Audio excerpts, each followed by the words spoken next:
Getting ready to go dumb, then go more dumb, then we can keep it lit, let's roll.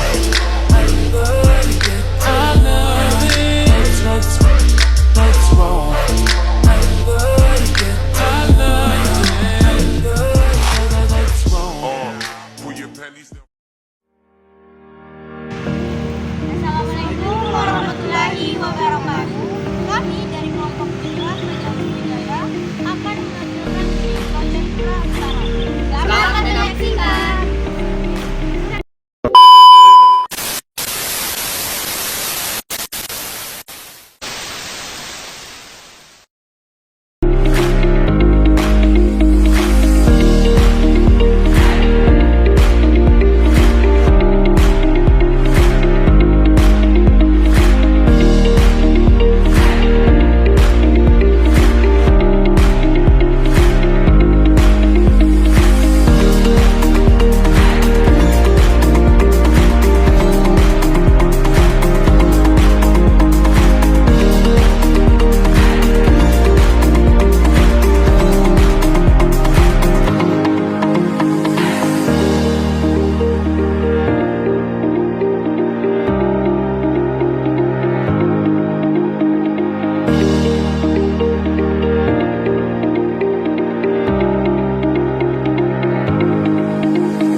warahmatullahi wabarakatuh. Waalaikumsalam warahmatullahi wabarakatuh. Alhamdulillahirrahmanirrahim. Wabihi nasta'inu ala umuri dunya waddin. Asyhadu an la ilaha illallah, asyhadu anna Muhammadar Rasulullah. Nabi Muhammad Rasulullah. Jadi berdirinya kami di sini, kami dari kelompok 7 dari Kerajaan Sriwijaya akan mempresentasikan hasil kerja kami selama ini. Jadi kepada pemateri di samping saya, kami silakan. Baik, langsung saja kita masuk ke dalam latar belakang Kerajaan Sriwijaya, di mana Kerajaan Sriwijaya ini merupakan kerajaan yang berada di Sumatera. Kerajaan ini berdiri sekitar abad ke-7 Masehi hingga abad ke-11 Masehi. Pendiri pertama kerajaan ini yaitu Dapuntah yang Sriwijaya Jayapura. Kerajaan ini menjadi salah satu kerajaan maritim terbesar di Asia Tenggara. Kemudian, latar belakang berdirinya kerajaan ini sangat erat kaitannya dengan keadaan letak geografisnya yang sangat strategis. Mengapa dikatakan seperti itu? Karena kerajaan Sriwijaya ini menghubungkan dua wilayah, yaitu wilayah barat yang terdiri dari Asia Barat dan juga India, dan juga wilayah timur yaitu Asia Timur dan juga Tiongkok. Dengan letaknya yang sangat strategis, kerajaan Sriwijaya menggunakan kesempatan untuk melakukan jalur perdagangan dan juga kerajaan Sriwijaya ini menjadi titik pusat tempat pelabuhan untuk transit, sehingga kerajaan Sriwijaya ini menggunakan kesempatan untuk memungut pajak dari pelabuhan-pelabuhan yang transit di tempat mereka melakukan jalur perdagangan. Baik, itu saja dari saya kembalikan kepada Ya, baik, saya akan mempresentasikan dari perkembangannya. Jadi kejayaannya itu, perkembangannya itu dimulai dari pada abad ke-8 sampai ke-9 Masehi, yang dimana kerajaan Sriwijaya ini memiliki hubungan erat antara Jawa. Kenapa kerajaan Sriwijaya ini memiliki hubungan erat dengan Jawa? Karena silsilah rajanya kebanyakan dari Jawa. Kerajaan Sriwijaya ini juga Kerajaan Sriwijaya ini juga memiliki bahasa Sanskerta, yaitu Sri yang artinya cahaya, kemudian Wijaya itu artinya gemilang. Jadi dapat disimpulkan bahwa kerajaan Sriwijaya itu kemenangan yang gemilang. Kemudian kejayaannya itu bermula pada kepemimpinan Balaputra Dewa. Seperti yang saya katakan tadi bahwa pada abad ke-8 sampai ke-9 Masehi. Baik, selanjutnya mengenai keuntungan dari kerajaan Sriwijaya.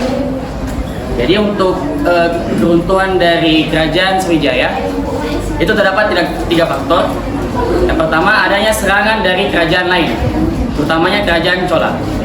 Kerajaan Chola ini telah menyerang kerajaan Sriwijaya sebanyak 2 kali pada tahun 1017 Masehi dan 1025 Masehi. Kemudian dengan adanya kerajaan besar lain seperti kerajaan Melayu dan juga kerajaan besar lainnya, membuat kerajaan Sriwijaya mengalami keruntuhan. Faktor kedua yaitu tidak bisanya dan tidak terbiasanya kerajaan Sriwijaya untuk melakukan adaptasi dalam perniagaan atau perdagangan pada abad tersebut, di mana pada saat itu kapal-kapal layar Cina dan juga Arab menginvasi perdagangan di Selat Melaka.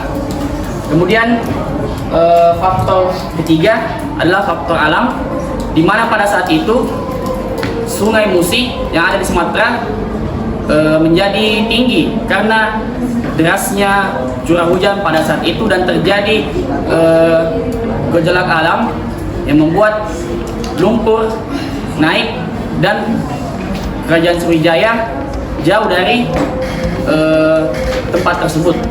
Baik, sekian itu yang penjelasan saya. Saya lanjutkan ke materi. Baik, selanjutnya saya akan membahas tentang peninggalan dari kerajaan Sriwijaya. Yang pertama itu ada peninggalan Prasasti Kedukan Bukit. Prasasti Kedukan Bukit ini menceritakan tentang pendirian pemukiman di Sungai Hilir, di Sungai Musi pada tanggal 29 November 1920. Dan prasasti ini menggunakan bahasa Mataram kuno dan menggunakan huruf Pallawa. Dan prasasti ini juga tersimpan di Museum Nasional Indonesia, dan replikanya itu terdapat di beberapa museum yang ada di Palembang. Terus yang kedua itu prasasti Tawang Tuo. Prasasti Tawang Tuo adalah prasasti yang ditemukan pada tanggal 17 November 1920, dan prasasti ini berupa kehatan dan juga menggunakan bahasa Mataram kuno dengan huruf aksara Pallawa, dan juga terdapat di Museum Nasional Indonesia di Jakarta. Selanjutnya yang ketiga yaitu prasasti Ligor. Prasasti Ligor itu ditemukan oleh J.K. van der Moen pada bulan Desember 1820 di Palembang. Baik, mungkin itu saja yang bisa saya sampaikan. Dilanjut oleh teman saya itu tentang raja-raja yang ada di Kerajaan Sriwijaya. Baik, adapun raja-raja dan penguasaannya yaitu yang pertama Raja Dapunta Hyang Sri, Raja Dapunta Hyang Sri Belum, masih berapa menit? Wijayanara, yaitu pada tahun 671 sampai 720 ini, yaitu raja kedua yaitu Sarumaratiyawira, yaitu pada tahun 803 sampai 827 Masehi. Yang ketiga yaitu Raja Dharindra, yaitu pada tahun 784 sampai 802. Yang keempat yaitu Raja Samaratungga, yaitu pada tahun 802 sampai 842. Yang kelima yaitu Raja Balakrutadewa, yaitu pada tahun 842 sampai 900 Masehi. Itu saya. Baik, saya tambahkan sedikit dari kerjaan saya, kerjaan Sriwijaya. Jadi kerjaan Sriwijaya ini sumbernya sangat terbatas, berbeda dengan kerjaan seperti lainnya. Jadi kami cuma mendapatkan sumber yang sederhana ini. Terima kasih. Assalamualaikum warahmatullahi wabarakatuh.